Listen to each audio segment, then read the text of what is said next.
當然我自己亦都好開心啦，即係起碼我40年前睇到嘅同埋我所做嘅係對深圳有個直接嘅幫助，同埋個幫助唔大，但係有個示範作用。結果後來咧個個都跟住咁做，所以中國呢個成功咧，今趟嘅經濟發展得咁好，離唔開咧嗰個中央定落嘅政策。我係改革開放40年不變，就喺呢度出嚟。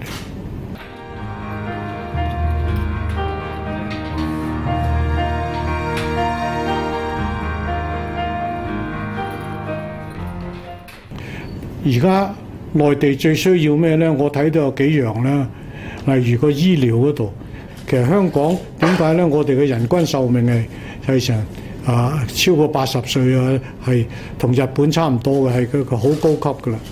咁如果將呢個經驗呢能夠入到內地，同內地啲醫療大家合作，幫佢培訓多啲人才出嚟。